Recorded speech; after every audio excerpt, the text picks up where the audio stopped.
Okay, सो इन question number 19 अब हमने discuss करा है कि दो फंक्शंस होंगे, एक का डिफरेंशिएशन मिलेगा, है ना? यहाँ पे क्लियरली दो ही फंक्शंस है, एक आपका है न्यूमरेटर और एक आपका है डिनोमिनेटर। लेकिन हम किसी भी फंक्शन को अगर टी लेट करें तो हमको दूसरा फंक्शन नहीं मिल रहा है, ठीक है? तो इसको थोड़ा सा सिंप्लीफाई करना पड़ेगा, थोड़ा सा आपको दिमाग लगाना पड़ेगा। अगर यहाँ पे e की पावर 2x है, ठीक है, यहाँ पे 1 है, दोनों में न्यूमरेटर में भी और डिनोमिनेटर में भी सेम है, ठीक है, प्लस माइनस साइन है। अगर हम e to the power x common ले लें, e की पावर x कॉमन ले लेते हैं, तो यहाँ पे बचेगा e की power x minus and 1 upon e की पावर x। अब ऐसा क्यों? क्योंकि जब आप इस टर्म को इससे मल्टीप्लाई करोगे ना तो आपको 1 मिलेगा, ठीक है, whole upon. Same concept denominator में भी यूज होगा। यहाँ पे आप e to the power x common ले लेना, यहाँ पे मिलेगा आपको e to the power x plus 1 upon e to the power x, ठीक है। e to the power x cancel हो जाएगा। अब आपके पास क्या बचा? e to the power x minus, अब ये आपका डिनोमिनेटर में है, आप इसको ऊपर शिफ्ट करोगे तो पावर क्या हो जाएगी? नेगेटिव, ऑलराइट, अपॉन इसको सेम प्लस, अगेन ये आपका डिनोमिनेटर में है, इसको आप ऊपर शिफ्ट करोगे, पावर क्या हो जाएगी? नेगेटिव। अब हमने थोड़ा सिंप्लीफाई करा, ये क्वेश्चन इस फॉर्म में आ गया। अब क्या आप ये फाइंड आउट कर पा रहे हो कि कौन से फंक्शन को हम टी लेट करें कि हमको दूसरा फंक्शन मिल जाए? देखो, अगर हम डिनोमिनेटर को टी लेट करते हैं, ठीक है, इसका डिफरेंशिएट करो, सेम रहेगा, प्लस, ठीक है। अब जब हम इसका डिफरेंशिएट करेंगे तो ये तो सेम रहेगा, लेकिन जब ऊपर पावर में माइनस एक्स है जो, इसका डिफरेंशिएट करेंगे तो -1 आ जाएगा, है ना, और is equals to d t upon d x, alright. तो क्या हम इसको और सिंप्लीफाई जब करें तो हमको न्यूमरेटर मिल जाएगा e to the power x minus e to the power minus x d x is equals to d t, alright. अब देखो, e to the power x minus e to the power minus x d x, ये जो पूरा numerator है ये find out हो गया, है ना, और इसकी प्लेस में क्या लिखोगे आप? dt। तो ऊपर हम लिख देंगे dt इंटीग्रेशन, और नीचे हमने इसको क्या माना था? t माना था, तो इसको हम लिख देंगे t, ठीक है। अब हम इंटीग्रेट कर देंगे, it will be log t plus c। अब log as it is t जो हमने अभी लेट करा e to the power x plus e to the power minus x and plus c, that is answer. अच्छा, e की power x वाले, मतलब जो ये वाले क्वेश्चंस होते हैं ना एक्सपोनेंशियल वाले, तो बेसिकली ना मोस्ट ऑफ द क्वेश्चंस में ऐसा ही होगा कि डिनोमिनेटर को टी रखोगे ना, आपका न्यूमरेटर मिल जाएगा। और अगर ऐसा नहीं हो रहा है तो आपको उसको उस फॉर्म में कन्वर्ट करना पड़ेगा, ठीक है। अब देखो, यहाँ पे कुछ नहीं करना, आप डायरेक्ट ना डिनोमिनेटर को टी लेट कर लो, e to the power 2x plus e to the power minus 2x is equals to t, ठीक है। हमने इसको टी लेट कर लिया, डिफ्रेंशिएट कर दो इसको, कितना हो जाएगा? e to the power 2x, और यहाँ पे जब डिफ्रेंशिएट करेंगे प्लस में, अच्छा यहाँ पे 2 भी आएगा, ठीक है, यहाँ पे जब डिफरेंशिएट करेंगे तो e to the power minus 2x तो आएगा ही आएगा, और इसका जब डिफरेंशिएट करेंगे कितना आ जाएगा? -2। हमको ये 2 नहीं चाहिए, ये 2 नहीं चाहिए, तो इसको नीचे भेज देंगे, e to the power 2x plus minus minus e to the power minus 2x, ठीक है, और दोनों से आपने 2 कॉमन ले लिया, dx को उधर भेज देते हैं, और इज इक्वल्स टू में dt, ठीक है। इस 2 को नीचे भेज देंगे तो कितना मिल जाएगा? चलो लिख ही लेते हैं, e to the power 2x minus e to the power minus 2x dx is equals to dt by 2, ठीक है। अब क्या करेंगे? ये आपको मिल गया, करना कुछ नहीं है, सिंपल है, ये पूरा आपका न्यूमरेटर है, देखो सेम है, कुछ भी नहीं करा, सिर्फ डिनोमिनेटर को हमने t रखा और उसका डिफरेंशिएट करा। जब हमने डिफरेंशिएट करा तो हमको 2 मिल रहा है एक्स्ट्रा, तो 2 दोनों से कॉमन लिया, उसको नीचे भेज दिया, दैट्स इट, ठीक है। जब आप इसको सिंप्लीफाई करोगे आपको न्यूमरेटर मिल जाएगा। अब क्या करना है? कुछ भी नहीं, वैल्यू पुट कर दो। न्यूमरेटर में क्या आ जाएगा आपका? dt अपॉन 2, तो dt यहाँ लिखेंगे, 1 अपॉन 2 यहाँ लिखेंगे, ऑलराइट, और ऊपर 1 बचेगा क्योंकि ऊपर dt में कन्वर्ट हो गया है। नीचे वाले को हमने पूरा क्या लेट करा था? t, तो ये कितना हो गया? dt upon t log t, तो ये हो जाएगा log t plus c। Now what is t? t हम रिप्लेस कर देंगे e to the power 2x plus e to the power minus 2x and plus c, that's it. Now in question number 21 we have the trigonometric function that is tan square और x, ठीक है।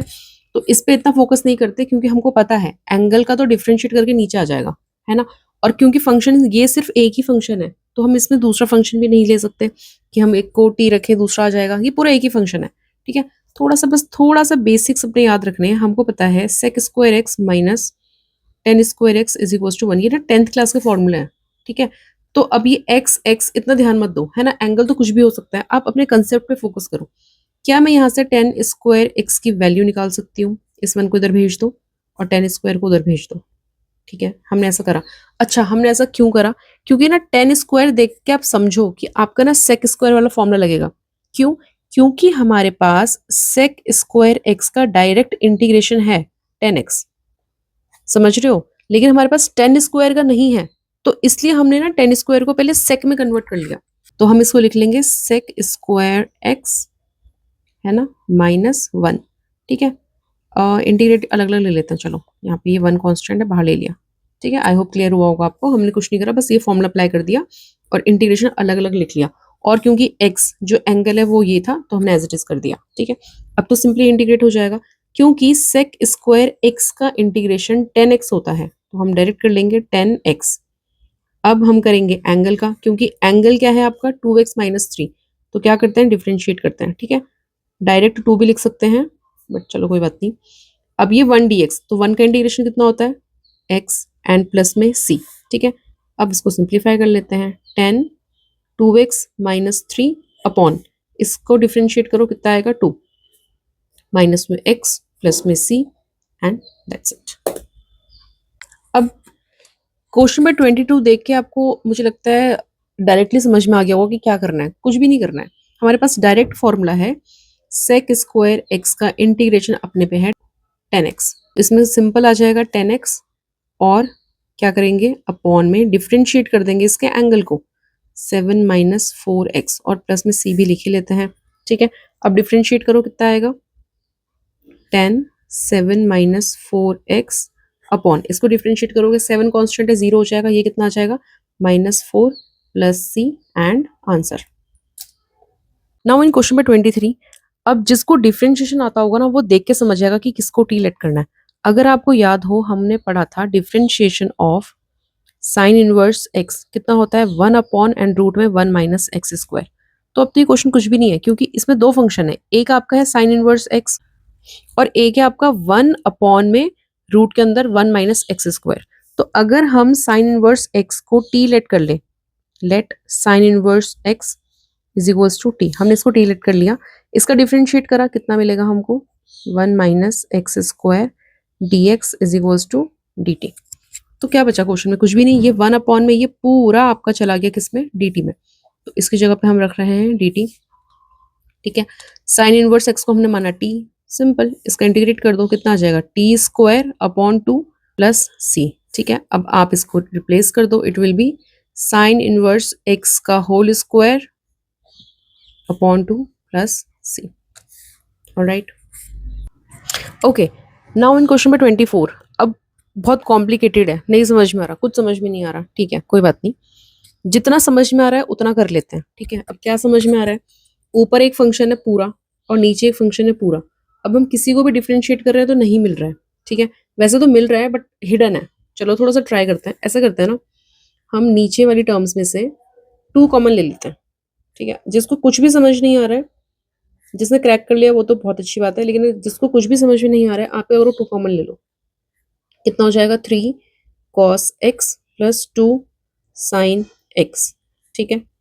अब आप देखो कि आप किसको T late करोगे, देखो कभी भी हम न्यूमरेटर को टी नहीं कर सकते, मतलब ऐसा नहीं है कभी भी नहीं कर सकते, लेकिन वो तभी हो सकता है कि जब इसका आपको अपॉन में डिफरेंशिएशन मिले, ठीक है। जैसे हमने ऊपर वाले क्वेश्चन में करा था साइन इनवर्स में, तो उसका डिफरेंशिएशन ही अपॉन में था, 1 अपॉन फिर रूट में 1 - x स्क्वायर, ठीक है।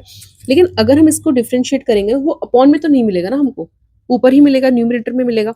तो अब हम इसमें ना डिनोमिनेटर को लेट कर लेते हैं, let 3 cos x plus 2 sin x is equals to t. अब इसको डिफरेंशिएट करो, 3 as it is, cos x का कितना आ जाएगा, sin x वो भी नेगेटिव में, plus 2 as it is, sin x का differentiation cos x is equals to dt upon dx, alright. इस टर्म को मैं पहले लिख रही हूँ और इस वाले टर्म को हम बाद में लिख रहे हैं, ठीक है। इसमें तो मुझे लगता है कोई दिक्कत नहीं होनी चाहिए, ऐसा हम कर सकते हैं, dx को ऊपर भेज दिया, dt को एज इट इज, ठीक है। अब देखो 2 cos x minus 3 sin x and dx, ये पूरा आपका न्यूमिनेटर है, तो ये पूरा आपका न्यूमिनेटर किस में चला गया, dt में चला गया। तो आप क्या करोगे, इसकी जगह पे क्या लिखोगे, dt, सिंपल, इंटीग्रेट लगाया, डी टी लिख दिया अपॉन में, और ये पूरा जो हमने टी लेट करा था है ना, ये किस में आ गया, टी में, लेकिन यहाँ पे हमने 2 कॉमन लिया है, ध्यान रखना। तो इसको हम बाहर लिख लेते हैं और यहाँ पे लिख लेते हैं टी। ठीक है, इसका इंटीग्रेशन कर दो, टी टेढ़ा कैसा हो गया, इसका इंटीग्रेशन करो, कितना आएगा, लॉग टी एंड प्लस में सी। बस लास्ट स्टेप आपको सबको पता है, हम क्या करते हैं, टी को रिप्लेस करते हैं, log as it is, t कितना माना था हमने, 3 cos x plus 2 sin x and plus में c as it is, this is the answer. Okay okay, now in this question अब आपको दिख रहा है कि 10x है, ठीक है, और 10 में अगर कोई फॉर्मूला लग रहा है तो वो सेक में आ सकता है, तो ये कॉस स्क्वायर है, अगर मैं इसको ऊपर भेज दूं तो क्या हम इसको ऐसे लिख सकते हैं, ये कितना हो जाएगा, सेक स्क्वायर एक्स अपॉन कितना, 1 माइनस 10x का होल स्क्वायर। अब मुझे बताओ आप किसको टी लेट करोगे, किसका डिफरेंशिएशन प्रेजेंट है। देखो हम सेक स्क्वायर को तो टी लेट नहीं कर सकते क्योंकि इसका हमारे पास डिफरेंशिएशन नहीं है, हमारे पास सेक एक्स 10x का डिफरेंशिएशन है, ठीक है, सेक स्क्वायर एक्स का इंटीग्रेशन है, लेकिन हमारे पास इसका, अब 1 को भी इंक्लूड कर लो क्योंकि 1 को डिफरेंशिएट करोगे 0 हो जाएगा, 10x का हमारे पास डिफरेंशिएशन है, ठीक है, यहीं पे कर लेते हैं, let 1 minus 10x is equals to t.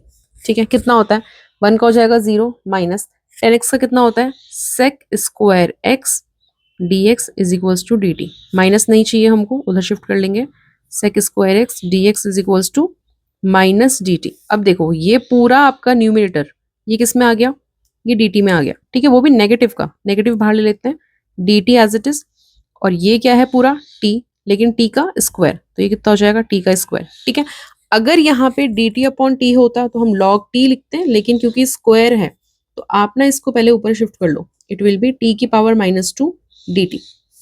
ठीक है, अब पावर में एक ऐड करेंगे तो -2 में जब आप 1 ऐड करोगे इट विल बी -1, तो आप इसको कैसे लिखोगे, टी की पावर, ओ सॉरी यहाँ पे इंटीग्रेशन लगा दिया, ब्रैकेट लगा देते हैं, टी की पावर -1 क्योंकि हमने इंटीग्रेशन कर दिया है अब इसलिए, ठीक है, और अपॉन में भी सेम नंबर आता है, जो पावर है वही नंबर आता है अपॉन में, ठीक है, ये हो गया प्लस में सी। ठीक है, अब इसको सिंप्लीफाई कर लेते हैं, सिंप्लीफाई कैसे करेंगे, देखो ये माइनस और ये माइनस ऐड हो जाएगा, मतलब माइनस माइनस प्लस पॉजिटिव में आएगा, और टी की पावर -1 है तो इसको आप नीचे भेज दो, 1 अपॉन टी लिख लेते हैं, और टी को रिप्लेस भी कर लेते हैं, 1 minus 10x plus c, answer.